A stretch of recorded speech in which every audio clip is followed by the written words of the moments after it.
En 91, j'ai publié mon premier article sur la Nostradamus dans la revue RHR, Réforme, Humanisme et Renaissance.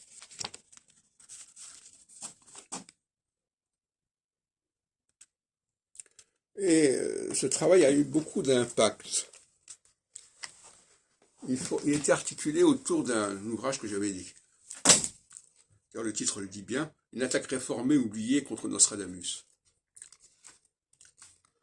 Et effectivement, il s'agissait du cantique spirituel. Et il y avait le mot Nostradamus à la fin. J'ai trouvé ça dans un fouillis à la Bibliothèque nationale de l'époque, en 80, les années qui ont précédé.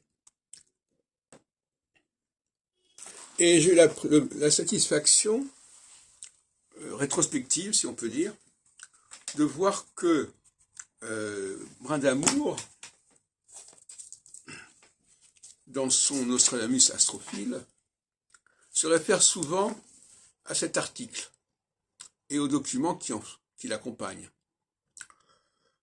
Je dirais même que c'est une référence majeure à mon travail de l'époque. C'est un 91, ça nous renvoie quand même à plus de 30 ans en arrière. Et ça témoigne que déjà à cette époque-là, je faisais avancer les choses. Ce qui est paradoxal. C'est paradoxal parce qu'en 90, j'avais publié avec Trédaniel le répertoire chronologique nostradamique de Ben Azra. Ça a été une erreur d'ailleurs de ma part, parce que j'étais très sceptique sur les travaux de Ben Azra, à plus d'un titre. Et d'ailleurs, j'ai moi qui ai obtenu ce titre, répertoire chronologique nostradamique, et pas Nostradamus comme faisait Chomara, pour montrer que ça ne pouvait pas être forcément de Nostradamus. Mais bon,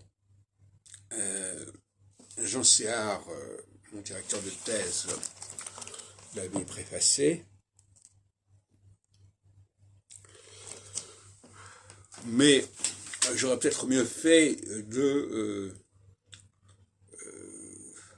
m'abstenir quelque part et de mettre en avant mes propres travaux qui déjà à l'époque étaient assez avancés dans ce domaine, comme le prouve cet article dans la revue RH. Ça fait partie de mes regrets en tant qu'éditeur. Je dis ça amicalement, parce que Ben Azra, par la suite, a publié en 2002, c'était quand même 12 ans plus tard, mes travaux sur ce sujet, au lendemain de ma thèse d'État. Mais je pense que j'aurais été plus logique de publier ça plus tôt, et ça aurait évité d'ailleurs des fuites concernant ma thèse d'État, puisque j'étais en thèse d'État avec Jean Séard depuis 1985, dont a profité Pierre Brindamour, puisque dans son édition de 1996 chez Rose, il utilise largement mon travail sur Crespin et sur les rapports entre Crespin et les centuries, même si effectivement par la suite je me suis aperçu que Crespin n'avait pas pompé les centuries, mais que c'était les faussaires des centuries qui avaient pompé Crespin. Donc ça, c'est une autre paire de manches.